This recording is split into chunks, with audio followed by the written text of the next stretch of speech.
So this is Calculus 3, and we're working on problem 4E from homework set number 3.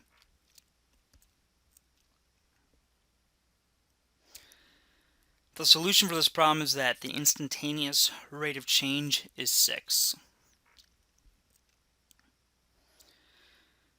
So we need to use our information from A through D to estimate the instantaneous rate of change at -3.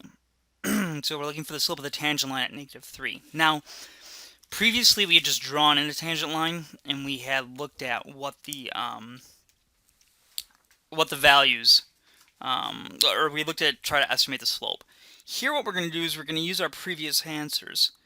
So from part A, from this problem, you notice we looked at the rate of change between -3 and -1, and we got -4. Then in part B, we looked at the average rate of change between -3 and -2. So we're getting closer. Our point went from -1 to -2, so we're getting closer to -3, and that was a -5 for its rate of change. From part C, we did the same thing. We got even closer to -3 with -2.5. Then we got -5.5. In part D, we went from -3 to -2.9. So now they're pretty close to one another, those 2 points.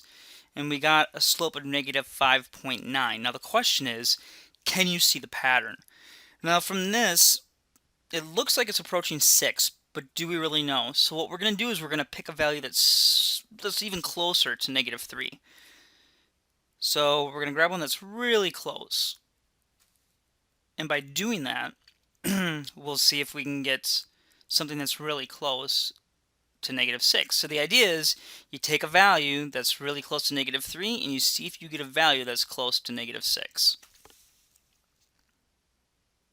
So the average rate of change between -3 and -2.99. That's an ugly side of that curve, but it's not that big of a deal because we're not using that side anyway. So here's my two values. Let's find the slope between these two guys. So we need an x and we need a y value. So let's take 2.99 and square that in our calculator, because off the top of my head I have no idea what it is. So it looks like we're getting 8.9401. So we just calculate the slope. Now, again, the important part is, as our x value of -2.99 got close to -3, what happens to the y value? Okay, what is that rate of change, okay, between the two y values? So I get I get positive 0.0599 over negative 0.01, multiply everything by 100, and I get -5.99. And notice that that value is even closer to -6 than we were before. And so we've got a pretty good hunch here, and our data supports it, that the instantaneous rate of change at -3 is -6.